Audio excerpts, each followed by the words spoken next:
मेरा पैर है। लेकिन उनको ये नहीं पता है कि नारी शक्ति तो वो शक्ति होती है जो बड़े बड़े ऋषि मुनि भी उनके सामने नतमस्तक हो जाते हैं।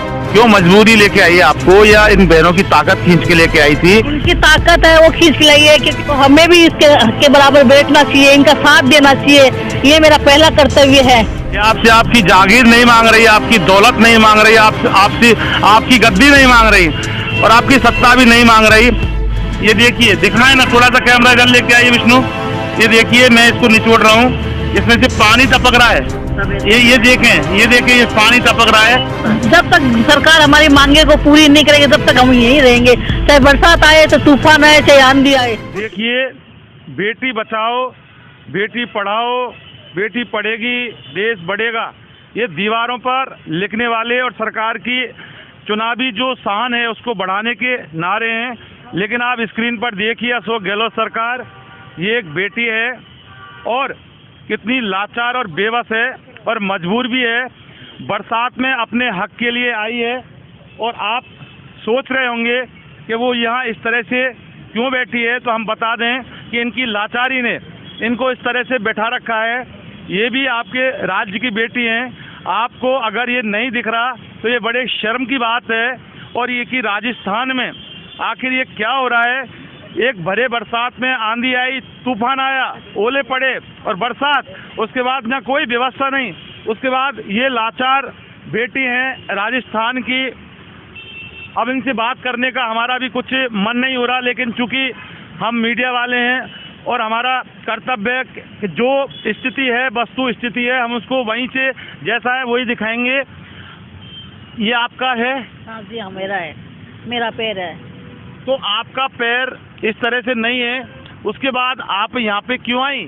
ये हमारी मजबूरी हो गई यहाँ आने तक, तब हमारा परिवार नहीं चल पाया इन पेमेंट से, तो क्या करे, हड़ताल पे मजबूर होके आना पड़ रहा है। यहाँ पर हमारी 3 सिंपल सी मांगे थी, उसमें कोई भार भी नहीं था, लेकिन गहलोत सरकार ने हमारे तरफ ध्यान भी नहीं दे रहे हैं कि वो नारी शक्ति को कमज़ोर समझते हैं। लेकिन उनको ये नहीं पता है कि नारी शक्ति तो वो शक्ति होती है जो बड़े बड़े ऋषि मुनि भी उनके सामने नतमस्तक हो जाते हैं।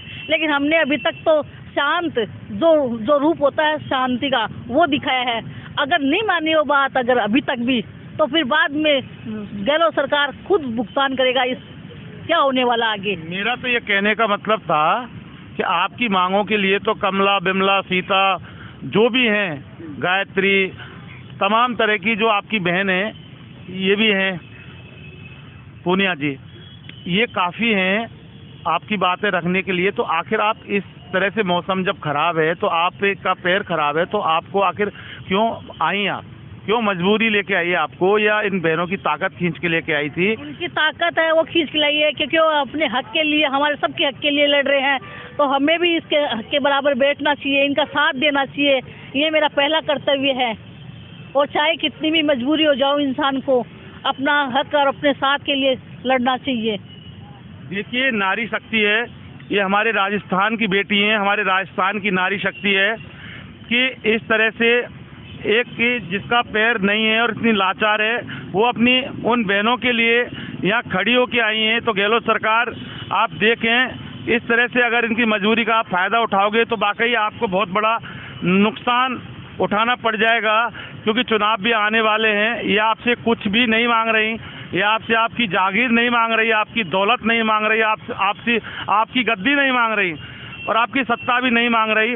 लेकिन अगर इस तरह से आप देखें कि आज इस तरह से जब मौसम खराब पूरी तरह से हो चुका है, पूरे राजस्थान में जिस तरह का आज माहौल है, बरसात का, ओले तूफान पड़े हैं, और ये अपने बहनों के लिए आप ये देखें, ये कपड़ा है इनका, ये देखें, ये कुर्ता है, ये पूरी तरह से, ये देखिए, दिखाएं ना, थोड़ा सा कैमरा इधर लेके आइए विष्णु।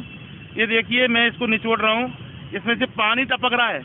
ये देखें, ये पानी टपक रहा है। और इस पानी टपकने का रीज़न ये है कि अगर इसके पैर होते तो ये भी कहीं यहाँ से उठ के जाके छुपा के अपने कपड़ों को, अपने शरीर को बचा सकती थी। लेकिन ये बेचारी आखिर इस भरी बरसात में, जहाँ ओले पड़ गए और तूफानी बारिश हुई थी, वहाँ ये कहाँ जाती? तो इसी तरह से यहीं बैठी थी और यहीं बरसात पड़ रही थी और इसके पूरे कपड़े गीले हैं, जो कि हमने निचोड़ के दिखाए हैं। और ये अधिकार के लिए यहाँ बैठी है, तो वाकई बहुत बड़ा दुर्भाग्य तो है। और अगर इनकी नारी शक्ति की ये कहना भी है कि अगर सरकार नहीं देती है तो आप इसका मतलब फिर यहीं बैठी रहोगे, और कब तक बैठी रहोगे बताएं? जब तक सरकार हमारी मांगे को पूरी नहीं करेगी तब तक हम यहीं रहेंगे। चाहे बरसात आए, चाहे तूफान आए, चाहे आंधी आए, कुछ भी हो जाओ, हम इसी जगह बैठे रहेंगे। बरसात आए, आंधी आए, तूफान आए, बैठे इसी तरह से रहेंगे। डट के बैठ चुकी हैं ये देवी हैं, और काफ़ी गुस्सा है इनके अंदर। मैं आपको बता दूं, झालावाड़ में तो अशोक गहलोत हाय हाय के नारे भी लग चुके हैं। इन्वेस्टिगेशन मीडिया के लिए शहीद स्मारक से मैं जितेंद्र शर्मा।